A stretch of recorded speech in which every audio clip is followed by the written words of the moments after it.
So let's get started on our passenger side window/door lock switch unit. I'm going to go right along here with our plastic trim tool.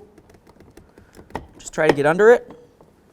And you can see these metal tabs. That's what clips it in. Got a little squeeze tab. Squeeze that with your thumb. And draw the wiring out. Here's our new switch assembly. Looks the same as the original. Connect that in. I heard the click. Give it a tug. Lay it down where it's supposed to go. Awesome. Beautiful.